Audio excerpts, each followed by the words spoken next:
Имињата се важна работа и постојат дури во лексиката посебни термини со кои се изразуваат некои посебни конструкции или категории. Например, постои една комбинација на зборчиња наречена аптроним. Тоа е кога некоја конструкција на име и придавка означува или се совпаѓа со професијата или со некакви карактеристики, со некакви способности на личноста. И на времето, например, фамилиите добивали своји имиња според занаетите, според тоа што правеле. Например, така постои фамилија Калајџиеви, бидејќи таткото таму Калаисова Алтави, или Кујумџиеви, тоест златари, се занимавале со злато. Имало и касапи, па од тука и фамилијата Касапови. Тоа се аптроними. Меѓутоа, многу аптроними со текот на времето станале антроними, тоест кога има целосно несовпаѓање со името на човекот и тоа што го прави. Например, некој потоа од Касапови фамилијата станал хирург и сега е доктор хирург Касапов. И никој не би, кој би се согласил да оди, нели, на операција кај доктор Касапов. Има многу такви несоодветности, како например, и тоа се има презиме, има добар аптрониме доктор Здравев, например. Има такво презиме Здравев. Меѓутоа, има, например, и презиме Несмасенов и некој станал автомеханичар Несмасенов. Или пак, има и фамилија Смрдлеви и отворили козметички салон Смрдлеви. Имињата се важни, затоа родителите денес имат мака, не мака, туку една од сладките маки што ги имате, тоа уште пред да се роди детето мислат. Па се пишуваат имиња, додека не најдат точно име, зашто ние не само што ги идентификуваме луѓето по име, туку така некој подсвесно ги поистоветуваме со нивните имиња. И така било од секогаш, дури во древноста, откако им се даде име кога ќе се роди некој дете, потоа веќе во полнолетноста, кога ќе се видат неговите особености, му се дава име кое веќе го носи целосно. И тоа име треба да значи нешто, да го одликува неговиот карактер, неговите способности. И тоа случај со Бог. Уште на првите страници, уште на самиот почеток, кога Бог создаваше земјата, созданието воопшто, кога нешто ќе создадеше и го именуваше. Така, например, светлината ја создаде и ја нарече ден, темнината ја создаде и нарече ноќ, сушата ја нарече копно, сводот го нарече небо, водите ги нарече море и така натаму. И не само туку, самиот тој се открива со имиња. Имиња кои што изразуваат неговата суштина. И на луѓето им даваш имиња, меѓу другото.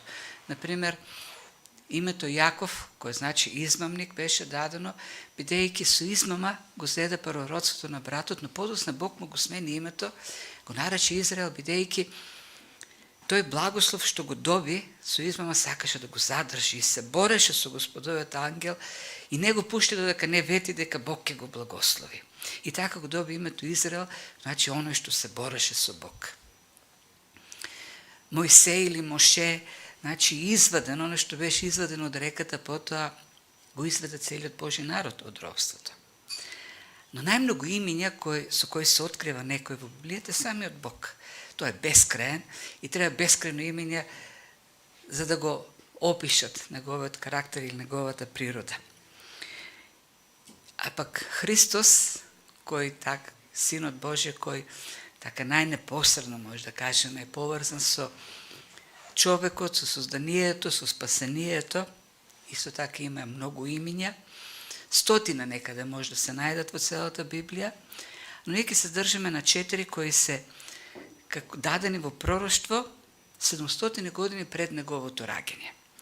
Запишани се во книгата на пророкот Исаја 9 глава, и тоа чудесен советник, Бог силен, Отец вечен, кнез на мирот. И всяко на овие имиња да се задржиме, кои исто така откриваат нешто за Бог, а бидејќи Библијата го откриваат аспектот на Бог во односот со човекот, и овие имена откриваат благослов некако. Тие се особини на Бог кои се извуваат во односот со човекот како благослов за човекот. Но пред да ги видиме тие имена, убаво е да разбереме какво е значењето ќе го сватиме подобро ако разбереме кога се откриене тие имена, во какво време. И во тоа ни помагат стиховите кои претходат, нели, на овие имена во 9 глава на пророкот Исаја, првите 5 стиха. И таму пише овака пророкот: Народот кој оди во темнина ќе види голема светлина. Врз оние што живеат во земјата на смртната сенка ќе боусна светлина. Ти ќе го умножиш народот, ќе ја зголемиш радоста негова. Тој ќе се весели пред тебе како што се веселат за време на жетва, како што се радуваат пред делење на плен. Зашто јаремот кој му тежеше, и жезлот што го поразуваше, и стапот на неговиот огнетувач, ти ќе ги скршиш како во денот на Мидијан. Зашто секоја војничка обувка во време на војна и облека, извалкана од крв, ќе бидат предадени на изгорување за храна на огнот. Овие 5 стиха претходат, 4 стиха претходат на објавата, на пророштвото за раѓањето на Месијата, раѓањето на Христос. Кажани се во време кога народот, или поточно 2 племиња од еврејскиот народ, Заволоновото и Нефталимовото племе, биле во посебно тешка ситуација. Тоа се 2 најсеверни племиња во Израел, оние што граничеле со Асирија. Во тоа време Асирија е моќна империја. И асириски војски навлегуваат на земјите на овие племиња и ги ограбуваат домовите на луѓето, во робство ги носат жените, керките, мажите и синовите ги убиваат, ги палат посебите и владее. Буквално народот живе во долината на смртната сенка. Смрт, глад, робство, јарем, очај, темнина. И Господ вели, темнина владее таму. Меѓутоа ветува дека светлина ќе изгрее. Ветува дека ќе дојде голема радост. Радост како за време на делба на плен или како што се веселат за време на жетва. Зошто? Зашто тој јарам ќе биде скршен. Жезлот со кој што се обнетувани ќе биде скршен. Обувката што ги гази ќе биде премавната. И тоа го најавува со доаѓањето на Месијата. Времењата во кои што живееле овие 2 племиња биле тешки, биле мачни и дошле како последица на вековното живење на тие народи во грев. Бог ги предупредуваше, тие не го слушаа, тоа предупредување продолжуваа да живеат така. И дојдеа последиците. Дојдоа насилниците од север да ги огнетуваат. И таа состојба на тие земји таму што биле во темнина, во очај, во мака, во смрт, во робство, е сликата на човештвото. Човештво постојано се наоѓа пред такви предизвици на не само поради војните, кои денеска да ги гледаме, се жестоки. Деновиве Киев е под обсада на страшни бомбардирања. Немат струја, немат парно. Зимата таму е многу посурова отколку овдека. Глад, но не само тоа се страшните маки пред која се исправа човештвото. Темнината во која што е човекот поради робството на гревот е најтешката состојба во која се наоѓа. Човекот е заплеткан буквално во мрежата на гревот. Заплеткан е во тој јарем кој го држи во темне, неговиот ум е помрачен и се наоѓа во слепа улица. Се движи човекот денеска, бара и излези и постојано наидува на слепа улица, на безизлезност. Му треба на човекот, како и тогаш во тоа време на тие луѓе, некој што ќе им донесе решение. Некој што ќе може да го скрши тој јарам. Некој што е доволно моќен да ги реши тие проблеми во кои, да се справи со тој сериозен противник. Зашто Асирија во тоа време била најмокната империја во светот. Некој доволно силен кој што ќе може да смачка една таква империја.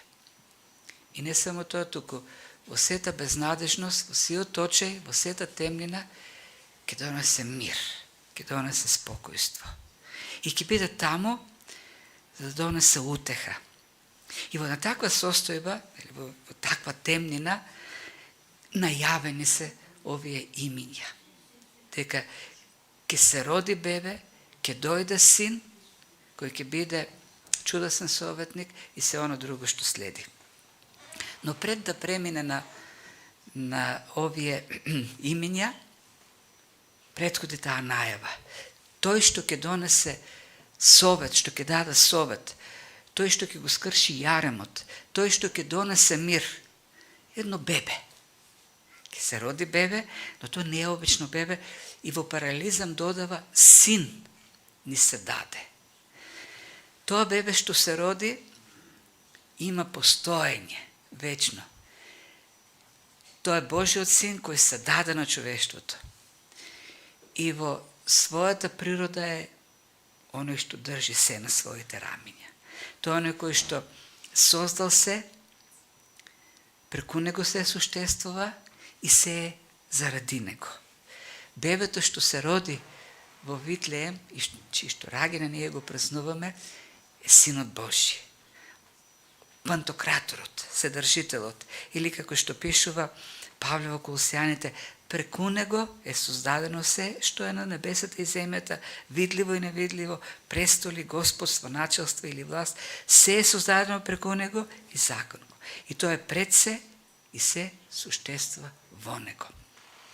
Од него е се, во него е се, преку него е се и за него е се.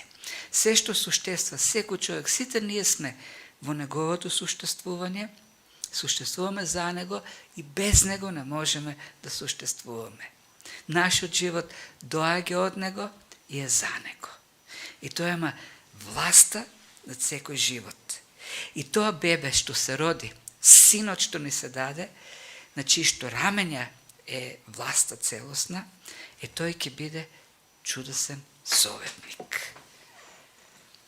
Во сите овие имиња што ни се дадени овдека, пред секој има и некаква придавка. Советникот е чудесен. И само чудесен овдека, или зборот, и во потоа, и во преводите што се користат во елинистичкиот јазик, коренот е на зборот е она чудо. Зборот што ние го употребуваме за чудо. Нешто што не можеме да го објасниме. Нешто што има потекло од надворот овој свет. Настан кој не можеме да го објасниме со природните закони, надприроден настан. И тој советник, со употребата на овој збор, вели е божествен, не од овој свет. И советите што тој ги дава, решаваат проблеми кои го надминуваат опсегот на човекот. Тоест, ги надминуваат можностите на човекот. Зашто таков советник му треба на човекот. Зашто проблемите на човекот се далеко над можностите кои еден човек ги има за решавање. Самиот човек не може да ја реши маката во која се наоѓа. Не може да ја расплетка стапицата во која што е западнат. Потребен е чудесен советник. Знаете, денеска има многу советници. Повеќе од било кога порано. И денес човештвото е во поголем хаос од било кога порано. Многу советници има. Безброј се. Доволно е да имаш телефон, да си направиш сметка на Фейсбук или некоја друга мрежа социјална и ти си веќе советник. И пишуваш. И само пишуваат совети. Мене ми пишуваат совети. Многумина ми пишуваат совети. И нивните совети само служат за да ми кажат колку сум ника за никаде и не нудат никаква помош. Ако не можете да помогнете некому, Не му давајте совет. Не е доволно само да ја кажеш ситуацијата во која се наоѓа човекот. И ако некој не ти бара по совет, зашто би му го давал? Такви се советите што денес ги даваат советниците. Констатираат ситуации кои не можат да ги решат. И не само тоа, туку за да бидеш советник, треба да бидеш мокен да ги остваруваш тие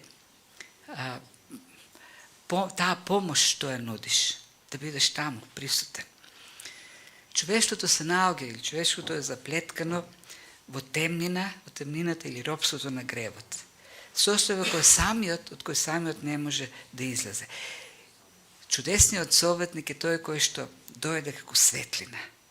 И Христос кога дојде, како таков се објави: јас сум светлината на светот. Во стиховите што ги прочитавме, Бог најавува преку Исаја: народот кој што е во темнина ќе биде огреан со светлина. Бебето што се роди е светлината на светот кој го огреа човештвото во светлина, за да ја види состојбата во која се наоѓа, да ја види очиот во кој што тоне и да ја побара помошта, да го побара неговиот совет. Неговиот совет го изведува човекот од неволјата. Дава пат, вистински пат. Исус има совет за секоја криза, за секој проблем има план. Има совет за себичноста на човекот. Има совет за злото во овој свет. Има совет за војните. Има совет за тоа како да се стигне до мир. И ако си заплеткан во невозможна ситуација, Христос има излез. Едно од имињата на Христос е Слово. Тоа е Словото. Божјото Слово е неговиот совет за човекот. Човек, читајќи го Словото на Бог, добива упатство како да живее. Добива совет како да ги надмине проблемите со кои се соочува. Зашто тој е чудесниот советник. И не само тоа, тој е советник кој постојано е со нас. Денес луѓето си плаќаат за да имат советници. Западниот свет, културата на западниот свет е човек да си плаќа психолог, психоаналитичар, советник кој ќе му помага. И тоа е еден час во денот, во неделата. Може би и поретко, може и почесто. Христос е советникот кој секогаш е со нас. Никој не е сам кога е сам со Христос. Секогаш е со него. Тоа е советникот кој постојано е со тебе како животен сопатник и те води, ти дава совети. И не само што дава совети, тоа е и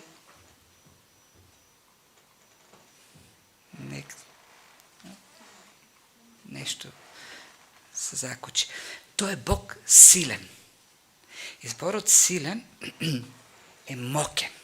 Или зборот овдека е оној кој се користи за хероите, смелите мажи, силните мажи, смелите војници. Во Псалм 24:8 пишува кој е тој цар на славата. И тука неколку пати се употребува овој збор гибор. Крепкиот и силниот Господ, силниот во војна Господ. И ова титула многу добро совпаѓа овдека, зашто проблемот на човештвото кој е во неговата поробеност, во темнината, во гревот, човекот има сериозен непријател или противник, сериозен господар, принцот на овој свет, сатаната, кој го држи човештвото преку гревот, бара од друга страна мокен воин, некој кој што ќе го извади од таа ситуација. Советот што го дава Христос, советите или избавувањето е можно бидејќи самиот тој е мокниот Бог. Тој прави план и како мокен Бог го остварува, го исполнува. Тој е премудар во советот што го дава и премокен да го изврши она што ни го дал како совет. Во книгата, Мекартур во книгата Бог со нас, вака го сумирува, вели: Христос, царот, зачекорува во хаосот на животот. Нуди мудар совет и ја покажува својата божествена сила, доведувајќи го нашиот хаос во хармонија. Тој не ни кажува само што треба да правиме, туку тој и не оспособува со сила да го направиме потребното. Зашто тој е моќен Бог, силен Бог. Тој што ги лекуваше куците, тој што враќаше вид на слепите, ги чистеше лепрозните, од смрт го врати Лазар, тој дава победа на се она што се бориме денес, зашто тој војува за нас. Јахве ниси едното имињето на Бог, тоа е нашето знаме. И терминологијата или името овдека е во воениот контекст. Тоа е оној кој што оди пред нас на фронтот и обезбедува битката. Тоа е генералот кој победува во наше име.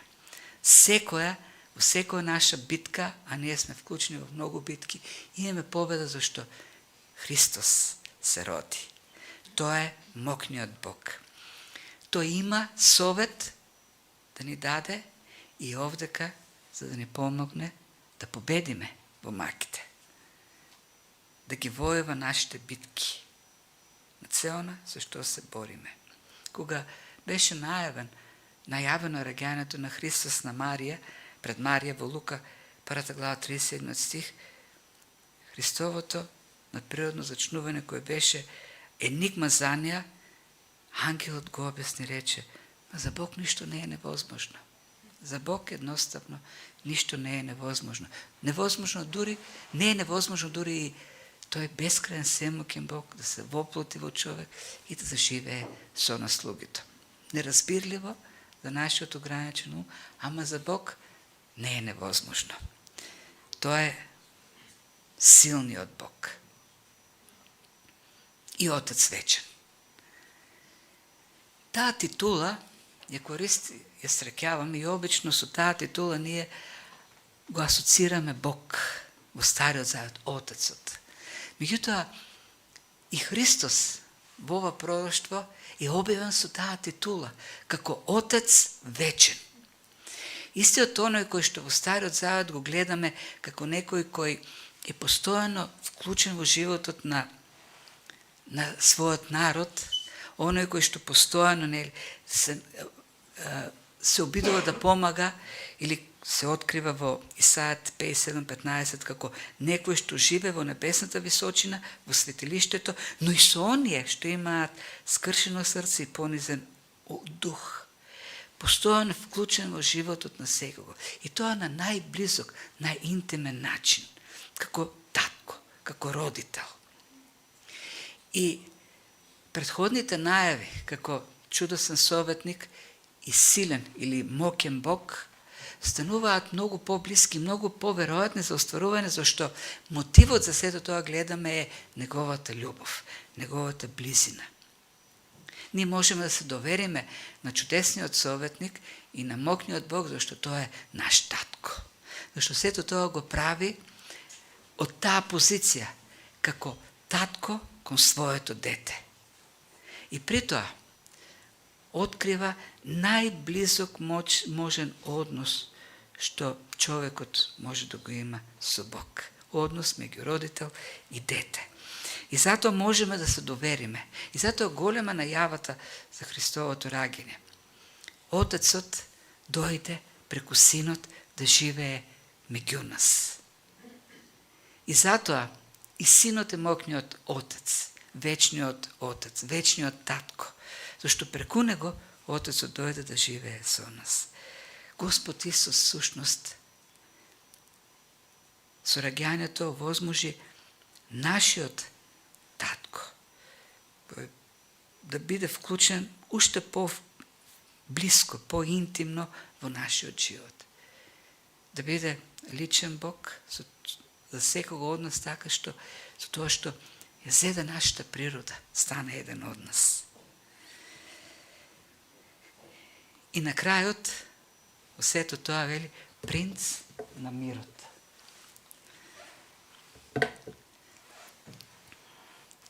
Принц значи владател, господар, оној што поседува.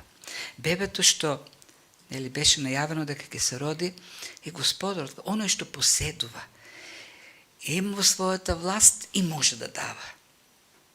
Тоа е господар на мирот, мирот е во неговите раце, неговата суштина е мирот и тој го дава мирот. Зашто? А пак зборот мир овде кај шалом, оној збор кој што вклучува во себе мир во секој аспект. Совршен мир, совршна хармонија во секој аспект, во душата, во здравјето, со луѓето и најмногу се мир со Бог. Човекот има немир во себе.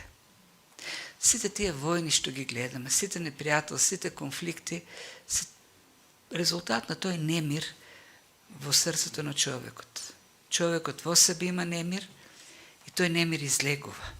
Излегува преку кавгите, конфликтите, војните, непријателствата. Не може да има мир меѓу луѓето ако човек нема мир во самиот себе си. А не може човек да има мир во себе ако прво нема мир со Бог. Од мирот со Бог, од односот со Бог, зависи и животот на човекот.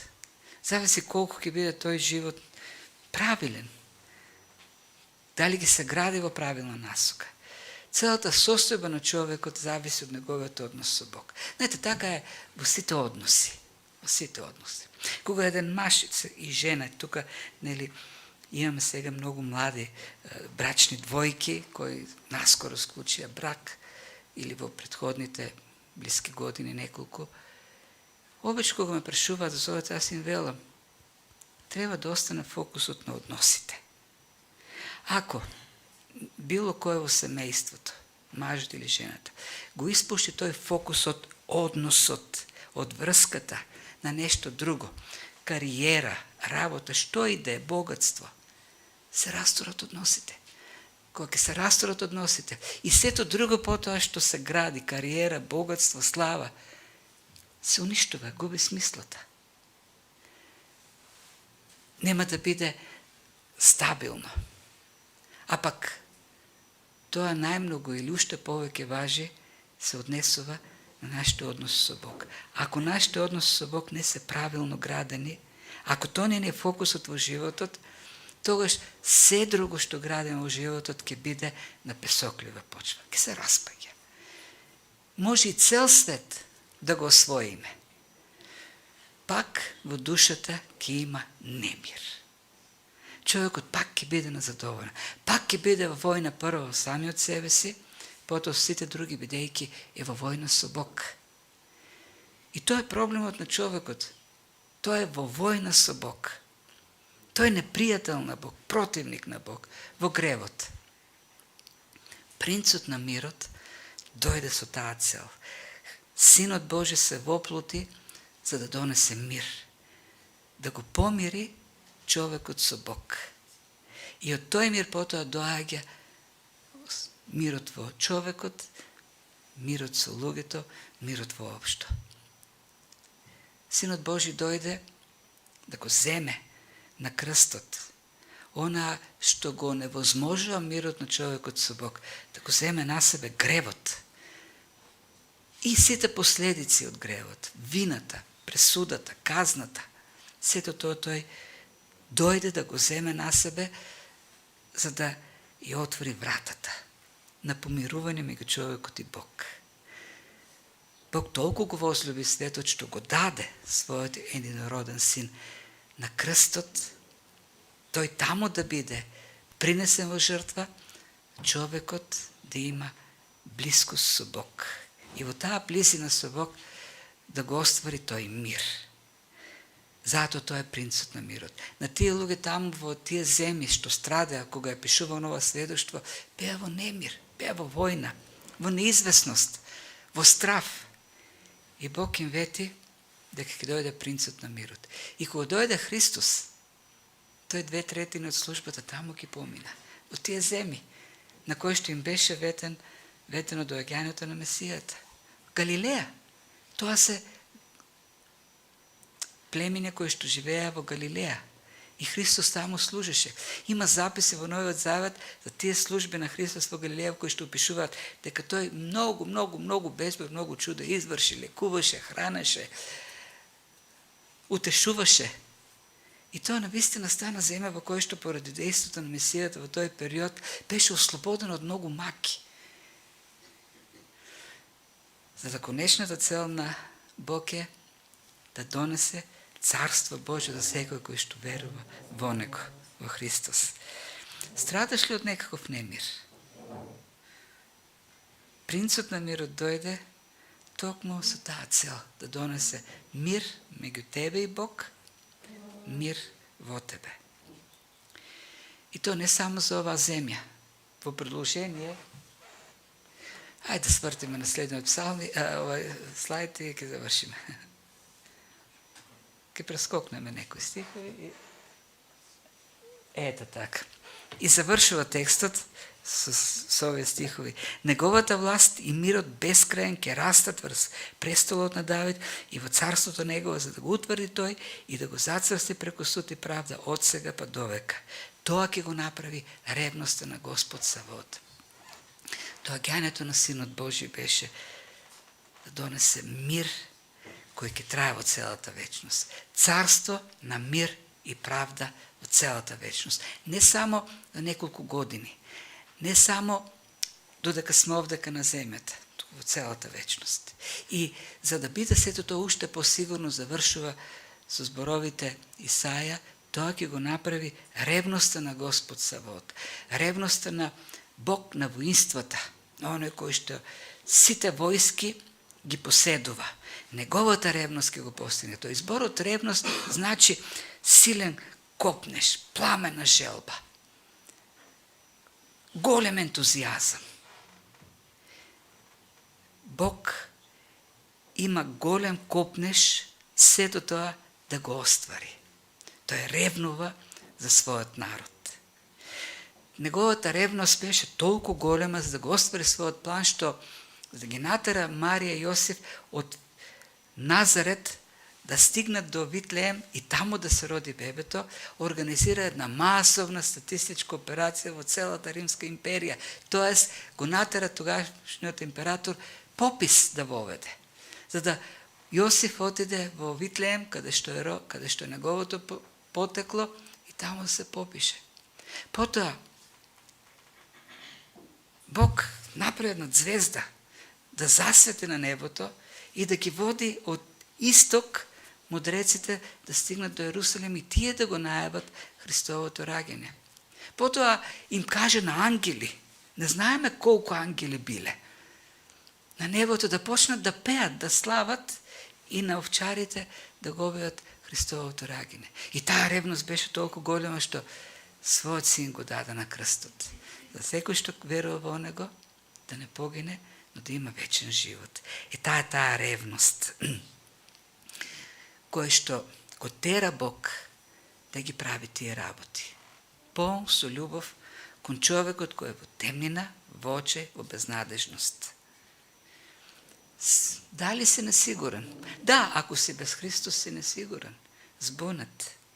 Па дојди кај него и прифати го неговиот чудесен совет кој ги надминува сите човечки представи. Носиш ли неподнослив јарем? Сите носиме јареми, но со Христос се носат многу полесно, зашто тој е оној кој што го презема на себе. Се чувствуваш ли несигурен? И тој те прифаќа како татко. Ако си осамен, со Бог, оној што е со Христос никогаш не е осамен, зашто тој е нашиот вечен татко, нашиот постојан животен сопатник. Се давиш ли во бурите на животот? Тоа што ги смирува. Дојди да ја смири. Дава мир што го надминува секој разбирање. Неговиот мир поставува ограда над умот, над срцето и штити. Штити од бурите, штити од неспокојството. Месијата беше најавен 700 години преку тие стихови, пред да се роди, и се актуелни за секое време. И се покана за секој оној што се уште живе во тие бури, во таа темнина, по тој јарем, во неизвестноста и неможноста. Прифати го чудесниот советник. Мокниот Бог кој може да те изведе. Вечниот татко кој те љуби и принцот на мирот кој те полни со спокојство. А тој ги дочекува сите оние кои што со вера доаѓаат кај него, својата ревност кон нив со љубов. Ако се уште се давиш, тонеш во темнината, моли се, светлината на светот да те огрее, ја те испави од тој јарем, тежок јарем кој што секој што е во таа темнина го носи јаремот на гревот. Има тука луѓе кои што не знам во каква состојба, но се доведени од некого, се поканети и верувам дека можат работите што не ги знаат појасно да им ги објаснат, за да раѓањето на Христос изврши чудо и во срцата во кое што тоа чудо на спасение уште не се случило. А сега ќе се молиме и ќе му благодариме на Господ за се што правеше за нас оваа година. Татко Небесен, и те благодариме за тоа што ти не доведе до крајот на оваа година. И за тоа што можеме и еве вака на крајот да се подсетиме на тие големи ветувања што ти ни ги даваш, на твоите величествени, чудесни имења, кои за нас значат спасение. Ти благодариме, Господи, за секое дело што ти го правеше оваа година, очекувајќи дека следната твојата верност ќе биде со нас, бидејќи нашето искуство досега тоа го потврдува. Ти беше со нас и ќе бидеш со нас. Твоите ветувања се остваруваа досега и ќе се остваруваат и понатаму, зашто ти си верен наш татко, вечен татко. И се молиме, Господи, за оние кои што ги живееле годината и животот без Тебе, не дозволувај следната година да продолжат во темнината, да продолжат во хаосот, во очиот, во тој јарем на гревот, но приближи ги, доближи ги до Тебе преку Светиот Дух. Создај копнеш во нивните срца, огреј ги со Твојата светлина. Спаси ги, Господи, исполни ги со Твојот мир. И јас се молам, Господи, да подготвиш пат до срцата на оние што не те познаваат, оваа слово таму да даде живот, да воскресне за познавање на Твојата слава и за вечен живот. Се молиме, Татко, и за Македонија. Се молиме, Господи, действој во нашата земја. Ти, Господи, растурај темнината. Огревај го, Господи, народот со светлина, за да го слуша Евангелието, веста за спасение. Ослободи го, Господи, народот таа лажна надеж во човечките авторитети, во идеологиите, и дај му, Господи, вистинска надеж во Тебе. Тебе да те повика за свој цар, а Ти, Господи, да одговориш како вечен татко. И да станеш, Господи, Богот на Македонија. Се молиме, Татко Небесен, во името на Христос, нашиот Спасител и Господ. Амин.